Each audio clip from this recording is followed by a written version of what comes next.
I can divide up my Jada fandom into like different eras. Like it was very much like 97, 96 when we were first seeing you for the first time and the whole big boy or the bad boy era. Yeah. And then like 2007, it's like realistically rappers rarely have like a 10-year career span. But then there was like a whole different era, like the Champions Here mixtape and all that shit during that era.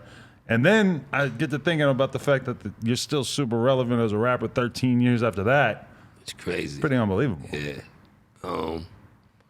Yeah, to have a career, you know, this is like the NFL, this hip hop industry. Not for long. So you can make a career out of it. You gotta be blessed, you know, able to put my son through college, see him graduate, psychology, buy my mom a house, blow a bunch of money on a bunch of dumb shit in the early years, you know, but to be a business owner and still going, still financially great is a beautiful thing, it's a blessing. Right, yeah, to have been able to blow that money early in the career and then actually get it back and be able to get yourself right afterwards, a lot of us know that feeling. Yeah, it's the Will Smith, he did it. Nobody did it like him though. He was up, and then super up.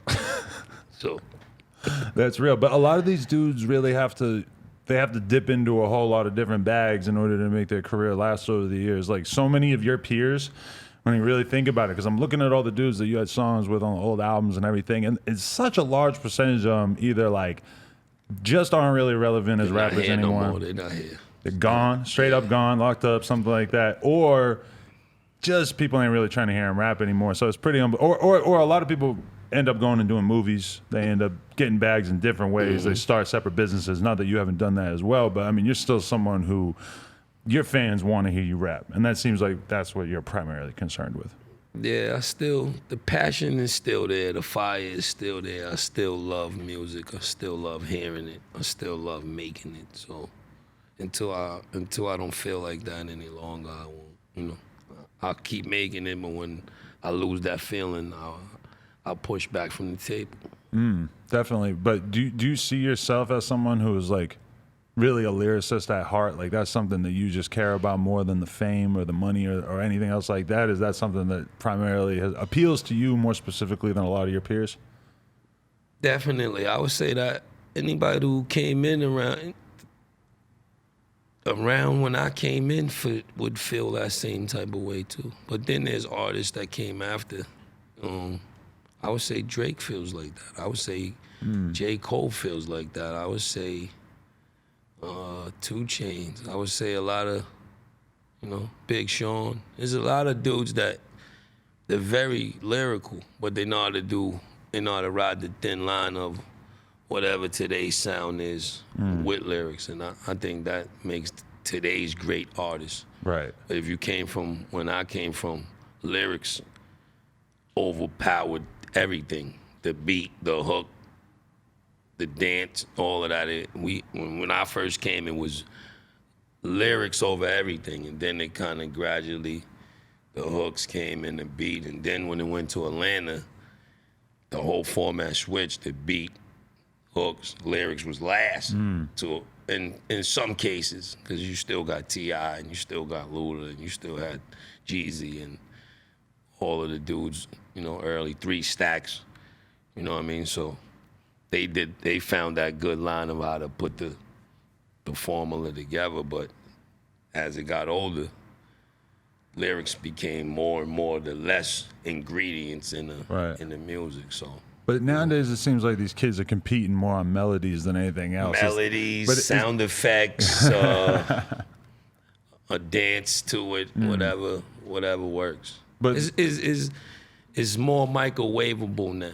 And Hot Pockets is probably one of the biggest selling things in the supermarket business.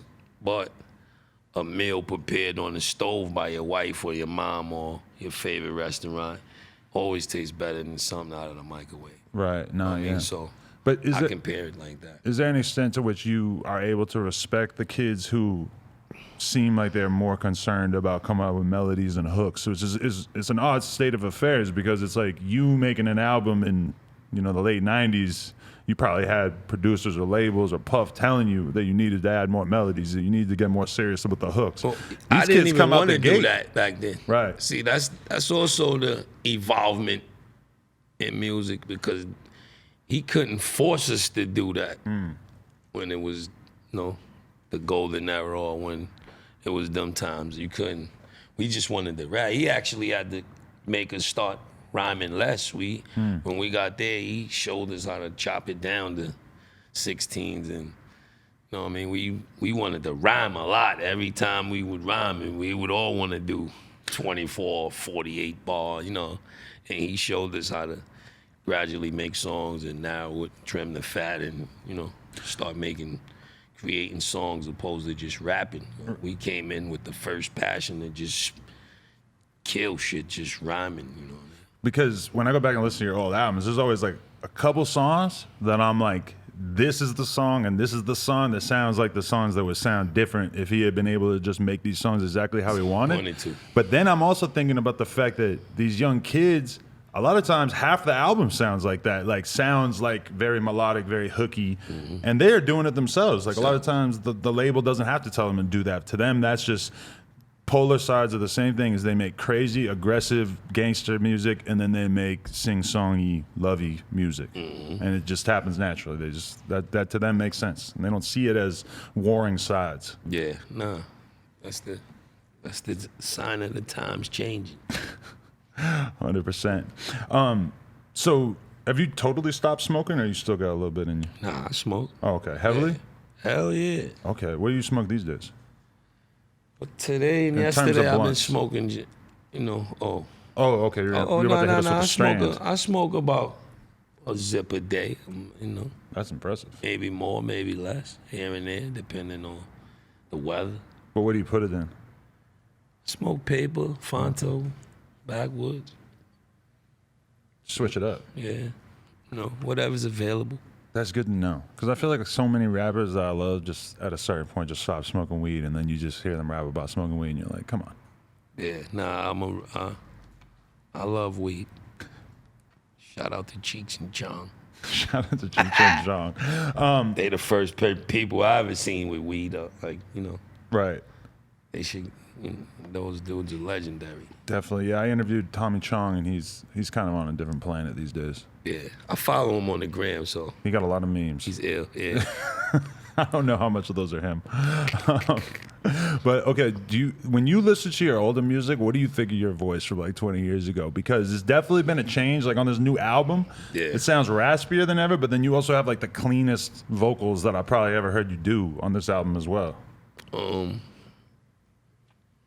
don't know. A lot of it was like on the closure. I was crying, so you could hear me after crying. Like you could hear my voice cracking because I was crying actually while I was recording it, and that was that. But I don't know. It's just my voice changing. My voice, it's getting raspier as the years go.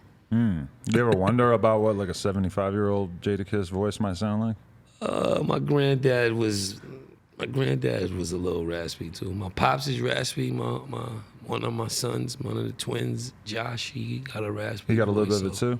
Yeah, so that's just inherent. That's just in our DNA. Right. Nah, yeah, I remember as a young kid, I kind of had a little bit of insecurity because I felt like my voice sort of sounded like a Muppet or some shit. And then I just started smoking a lot of weed for like 20 years, and all of a sudden my voice sounded a little bit more raspy, and I could appreciate it a lot more. No doubt.